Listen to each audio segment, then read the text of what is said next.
ছাত্ররা জামাত শিবির বলা পাইনি, তবলিগ জামাতের লোকজন চরমুনে বলেন, ইসলামপন্থী বলেন, আহলে হাদিস বলেন, সব ধরনের ইসলামপন্থীদের মধ্যে একটা বিরাট অংশ, সবাই না, একটা বড় অংশ সংশয়বাদী। যে আসলে কি যে চাপ আমেরিকার, যে গণতন্ত্রের জোয়ার, যে বিজ্ঞানের জোয়ার, যে সাহিত্য সংস্কৃতির জোয়ার, এটা করতে করতে গিয়ে এখনো প্রায় 100 বছর 70-80 বছর হয়ে গেছে। মারিয়াম জামিলার মতো একজন ইহুদি মহিলা ইসলাম গ্রহণ করে, উনি ডাক দিল যে সংশয়বাদের দরকার নেই। মোহাম্মদ আসাদের মতো ব্যক্তি বেরিয়ে আসলো, বলো যে সংশয়বাদের দরকার নেই। এরপরও আমরা কি করতেছি না, আমরা সংশয়বাদ থেকে বেরোতে পারতেছি না। মোহাম্মদ কুতুব হয়ে গেছেন কেন? সংশয়বাদকে ত্যাগ করেছেন। শুধু সংশয়বাদকে ত্যাগ করে নেই, বরং লিটারেচার তৈরি করেছেন মোহাম্মদ কুতুব। এই বইগুলোকে আমরা পড়ি না, আমরা এই বইগুলো মোহাম্মদ আসাদকে আমরা পড়ি না, মারিয়াম জামিলাকে আমরা পড়ি না। হ্যাঁ, এই জমানার আশরাফ আলী থানভীর বইগুলো, আবুল হাসান নদভীর বইগুলো, মুর্জিদ আল হোসেনের বইগুলো, মুর্জিদ আল হোসেন রহমতুল্লাহ আলাইহি কি পরিমাণ স্রোতের মোকাবেলা করছেন তিনি। ওই সময় তো ইসলাম দাফন হয়ে গেছিল ভারতবর্ষে। আমরা বলি যে মোগলরা ইসলামের ক্ষমতা ছিল, কোনোদিন ভারতবর্ষে ইসলাম এত মোগল ইসলাম ক্ষমতা ছিল ভারতবর্ষে 100 বছর 200 বছর সব মিলাইয়া।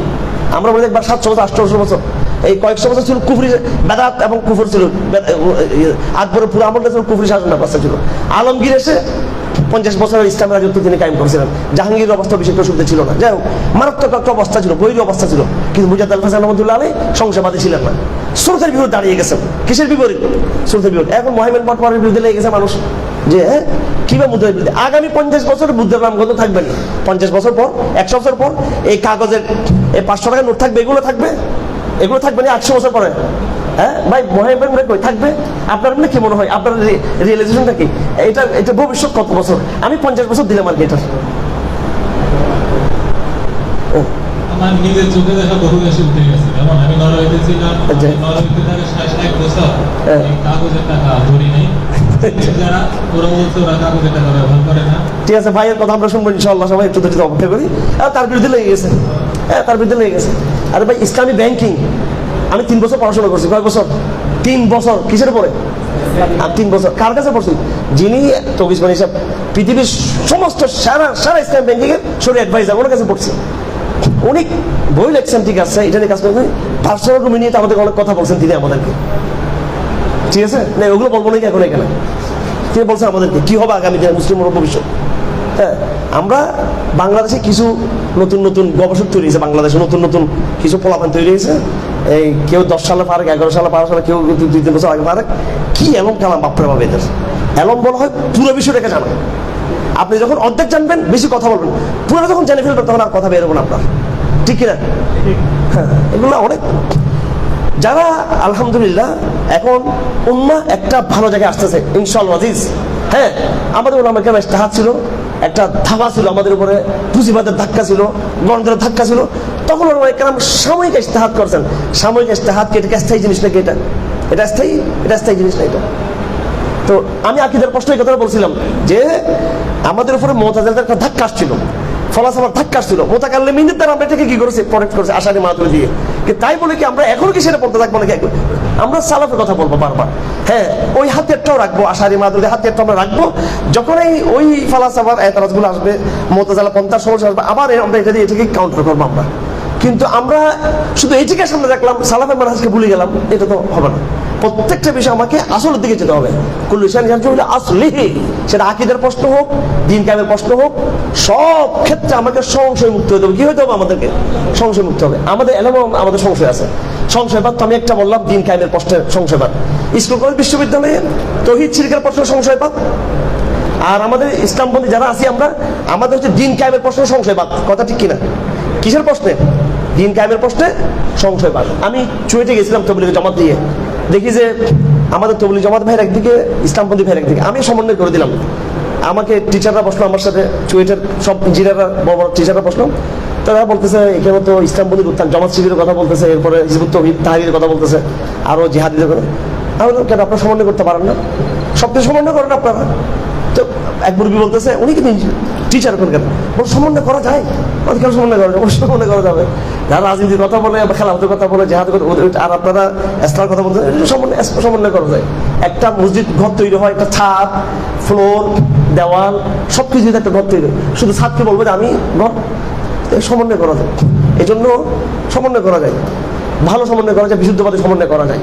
তো আমরা যাই হোক সংশয়বাদ থেকে আমরা বের চেষ্টা করবো, দিন কায়েমের প্রশ্ন যারা আছে তারাও, এবং যারা কলেজ বিশ্ববিদ্যালয়ে আছে, আর যারা আমরা একেবারে কমি ওলামা এখানে বিভিন্ন মশলার ক্ষেত্রে, যেমন দেখেন বাংলাদেশ দারুল ইসলাম কিন্তু আল্লাহ হরফ, মানে দিশাহারা, এটা প্রশ্ন করলে এটা স্পষ্ট আছে। এটা এত ভয় কেন আমাদের এই সমস্ত কথা বলতে? প্রত্যেকটা বিষয়ে আশরাফ আলী থানভী রহমাতুল্লাহ কিতাব লিখছেন, একটা আলেমদেরকে বলতেছি, জাজলুল কালাম ফি হাজলিল ইমাম। আপনার মুসলিম রাষ্ট্রের মধ্যে কিভাবে আমরা ফাংশন করব, রাষ্ট্রগুলোর সাথে, রাষ্ট্র সরকারগুলোর সাথে খুরুজ করবো নাকি এতাত করবো, নাকি নীরব থাকবো, নাকি এতাজালে চলে যাবো। কয়েকটা পদ্ধতি আছে। দেশ থেকে বেরিয়ে হিজরত করে চলে যাওয়া, এক। আলাদা হয়ে কোনো জায়গায় প্রথমটাকে হিজরত বলা হয়, দ্বিতীয়টাকে এতাজাল বলা হয়, দূরে থাকা, সমাজ থেকে বেরিয়ে পড়া। আরটা হচ্ছে মোকাবেলা করা, খুরুজ বলা হয়, খুরুজ করা। যেমন নাকি যায়েদ ইবনে আলী এবং আবু হানিফা রাহমাতুল্লাহর ক্ষেত্রে কিছু কিছু বিষয় এখানে আছে, নাকি খুরুজ করবো। আবার কিছু ক্ষেত্রে খুরুজ নিষিদ্ধ। এখানে আপনি যখন কিতাব দেখবেন মাথা নষ্ট হয়ে যাবে আপনার। থানভী রহমাতুল্লাহ আলাইহি সুন্দর মতো বই লিখছেন, জাজলুল কালাম ফি হাজলিল ইমাম। কোথায় খুরুজ করব, কোথায় এতাআত করব, কোথায় নীরব থাকবো, কোথায় হাঙ্গামা বাঁধাবো, সব উনি সমস্ত জুজিয়াত ফিকহের সমস্ত কিতাবগুলো এনে উনি সমাধান দিয়ে ফেলছেন। কোন দেশ দারুল ইসলাম, কোন দেশ দারুল হারব। আপনার এই যে রশিদ আহমদ গঙ্গুহি রহমতুল্লাহ আলী, রশিদ আহমদ গঙ্গুহি রহমতুল্লাহ আলী, ওনার কিতাব লিখছেন ফায়সালাতুল আ'লাম ফি মাসআলাতি দারুল ইসলাম ওয়া দারুল ফি মাসআলাতি ফায়সালাতুল আ'লাম ফি মাসআলাতি দারুল হারব ওয়া দারুল ইসলাম। এমন বই বিগত 300-400 বছর কেউ লিখতে পারে না ভারতবর্ষে এবং আরব দেশে। এমন বই উনি লিখছেন, সমাধান দিয়ে ফেলছেন। ওই বইটা দেখেন, এখন থেকে বেরিয়ে আসবে এটা দারুল ইসলামের দারুল হারব। প্রত্যেকটা বিষয়ে সংশয়, প্রত্যেক বিষয়ে সংশয়। নির্বাচন সময় আসবে, যাবে কি যাবে না, যাবে কি যাবে না, গেলে কি হবে, সংশয়। ইসলাম দেয়ার ইজ নো ডাউট, এখানে কোনো রকমের সংশয়, কোনো রকমের এখানে সাসপেকশন, কোনো রকমের ডাউট, কোনো রকমের সন্দেহ কোনো থাকার কোনো অবকাশ আছে ইসলামে? রাসূলুল্লাহ বলেন, ক্বালা রাসূলুল্লাহ সাল্লাল্লাহু আলাইহি ওয়াসাল্লাম, লাকাদ তারাকতুম আলা মাহাজ্জাতিন বাইদা লাইলুহা কানাহারিহা লা ইয়াজু আনহা ইল্লা হালিকুন। এটা স্পষ্ট পথ, এখানে কোনো ইয়ে নেই, সংশয়ের কোনো রাস্তা নেই। এবং শেষ একটা হাদিস বলে শেষ করে দিচ্ছি আমার কথা, হযরত আব্দুল্লাহ মাসউদের হাদিস। উনি বলেন, খাত্তা রাসূলুল্লাহ সাল্লাল্লাহু আলাইহি ওয়াসাল্লাম খাত্তাম মুস্তাকিমা। রাসূলুল্লাহ সাল্লাল্লাহু আলাইহি ওয়াসাল্লাম একটা সোজা একটা দাগ টাকলেন, সাহাবাদেরকে নিয়ে মাটিতে দাগ দিলেন, খাত্তাম মুস্তাকিমা, সোজা দাগ দিলেন। সুম্মা ক্বালা হাযা ওয়াস সিরাতুল মুস্তাকিম, বলেন এটা হচ্ছে সিরাতুল মুস্তাকিম। এরপরে সুম্মা খাত্তা খুতুতান আন ইয়ামিন ওয়া শিমাল, ডানে বামে কিছু দাগ দিলেন, এদিকে কিছু দাগ দিলেন, এদিকে কিছু দাগ দিলেন, এবং বললেন হাদিহি সুবুলুন লাইসা ফিহা সাবিল ইল্লা আলাইহি শাইতান। এগুলো হচ্ছে সব শয়তানের রাস্তা, ডানে বামে। সুম্মা তালা হাদিল আয়া, এরপর এই আয়াত তেলাওয়াত করলেন, কি ওয়া আন্না হাযা সিরাতি মুস্তাকিমা ফাত্তাবিউহু ওয়া লা তাত্তাবিউস সুবুলা ফাতাফাররাকু আন সাবিলি যালিকুম ওয়াসাকুম বিহি লাআল্লাকুম তাত্তাকুন। আসুন, আমার একটা মেসেজ আজকে আমার আজকের এই বৈঠকে, সঙ্গীত বৈঠকে, আমরা প্রত্যেকটা প্রশ্নে আমরা সংশয় থেকে বেরিয়ে আসি। বিশেষ করে আজকে আমার স্পেসিফিক আলোচনা হচ্ছে দিন কায়েমের প্রশ্নে যে রাসূলুল্লাহ সহিহ মানহাজ রেখে গেছে আমাদের জন্য, দাওয়া ইলাল্লাহ, বিশুদ্ধ আকীদা, তাওহীদের, হিজরতের, কিতালের, জামায়াবদ্ধ জীবনের, ইমারাত, এর বাইরে কোনো পথ থাকতে পারে? বলেন, আছে নাকি এর বাইরে কোনো পথ? এবং সেটা কি আপনি মনের অ্যানসার থেকে বলতেছেন এটা স্থিরতাকে? আবার বলবেন যে না, যেহেতু এই জমানা যেহেতু আছে নাকি আমার এই বিদ্যমান কাঠামোকে আমরাই টিকিয়ে রাখছি কৌশলের নাম দিয়ে। আমরা যদি প্রথম দিন থেকে বলতাম এটা আমরা মানি না, গণতন্ত্রকে প্রথম দিন থেকে বলা দরকার ছিল এটা কোনো পথে, তাহলে কিন্তু আজকে প্রশ্ন বের হবে। এগুলো আমরা টিকিয়ে রাখছি সিস্টেমটাকে, এখানে বেরিয়ে আসতে হবে আমাদেরকে। সংশয় মুক্ত মানহাজ আমাকে গ্রহণ করতে হবে। ওই মানহাজের সাহাবাদের ঈমান কি ছিল? সাহাবাদের বৈশিষ্ট্য, মুনাফিকদের নামাজ পড়তো কিনা? পড়তো নামাজ। সব মুনাফিক কিন্তু কাফের ছিল না। সব মুনাফিক কিন্তু একদম আক্ষরিক অর্থে এরা কাফের ছিল। অনেক কিছু মুনাফিক ছিল, এরা আসল রসুলকে বিশ্বাস করতো, কিন্তু রসুলের বিজয় সম্পর্কে এদের মধ্যে সন্দেহ ছিল। এদের রসুল টিকবে কিনা, সাস্টেন করবেন, এটার সন্দেহ ছিল। আল্লাহ পাক এইদেরকে মুনাফিক বলছে। আল্লাহ পাক মুনাফিক কয়েক শ্রেণীকে বলছে, ইহুদিদেরকে মুনাফিক বলছে, খ্রিস্টানদেরকে বলছে, আব্দুল্লাহ ইবনে উবাই ইবনে সুলুলকে বলছে, আর বড় বড় কিছু বুজুর্গকে আল্লাহ পাক মুনাফিক বলছে কোরআন শরীফে। আপনি খুঁজে দেখেন গা, ওই একদম নিম্নস্তর যারা মুনাফিক ছিল এরা ছিল ইমানদার। এরা কি ছিল?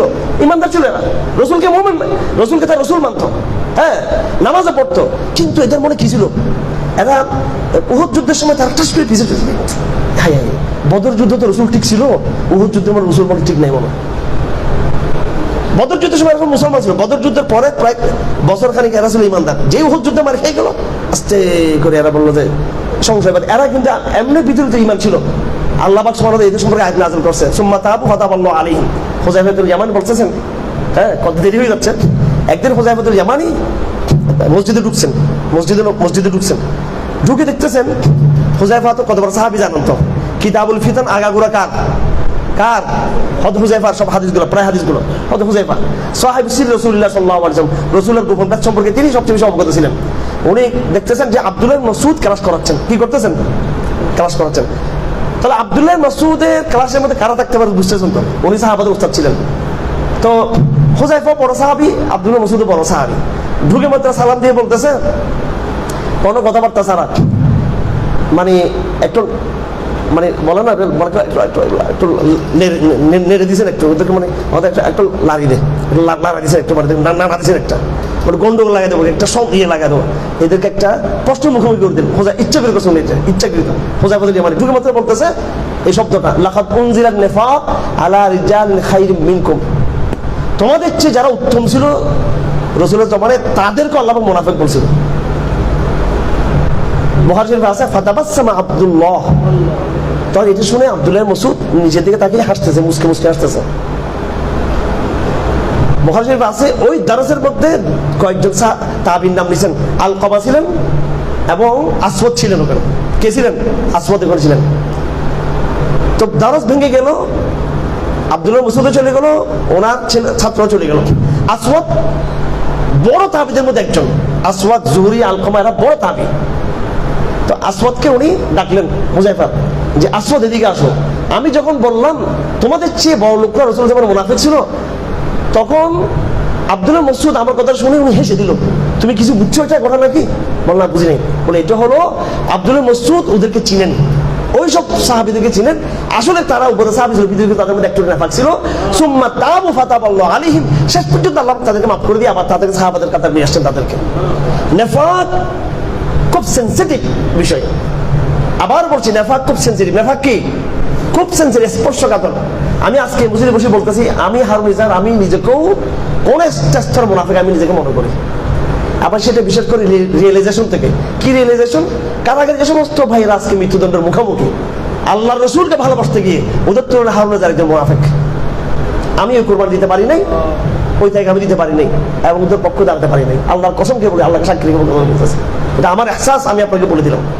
এই জন্য আসুন আমরা একটা অবস্থান গ্রহণ করি, মনস্তাত্ত্বিকভাবে সংশয় মুক্ত অবস্থান, আল্লাহর ভরসা করে। আমার এটা ঈমান, আমার এটা বিশ্বাস, আমার এটা মানহাজ, আমার এটা তরিকা, আমার এটা পদ্ধতি। আল্লাহ যেন আমাকে এটা ইস্তেকামত দান করেন। তবে গোঁড়ামির কথা আমি বলছি না, আমি হটকারদের কথা বলছি না। আমি আগেই বলছি আচরণকে কেউ খারাপ করবেন না কেউ। আমি আল্লাহ এবং আল্লাহ ভার্সেস আমার মধ্যে যেন আমরা এই জায়গাটা আমরা থাকার চেষ্টা করি। এই জায়গাটা যদি আপনারা আমাদের কথা দিতে পারেন, আমরা আপনাদেরকে পরবর্তী ইনশাআল্লাহ বিজয়ের ঠিকানা, অ্যাড্রেস এবং কর্মশালা আমরা করাবো আপনাদেরকে নিয়ে। আর যদি এক পা এদিকে আর এক পা এদিকে যদি দেন দিয়ে থাকেন, বিশেষ করে আমি একটা দিনে বলা শুরু করছি, আমার ইদানিং এই সোশ্যাল অ্যাক্টিভিটিসদের মধ্যে অনেককে আমি অনেক বড় ইমানদার মনে করতাম।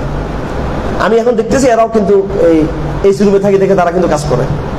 হ্যাঁ, ওরা কিন্তু স্যাক্রিফাইসের মধ্যে ওরা কিন্তু নেই। যে স্যাক্রিফাইসে নেই তার মধ্যে তাকে আমি সন্দেহ করি, সে মাঠে নামতে পারবে না। যতই তিনি এসি রুমে বসে যতই দামি দামি লেকচার কপচান না কেন, উনি যখন ট্যাগ দিতে পারবেন না, স্যাক্রিফাইস করতে পারবে না।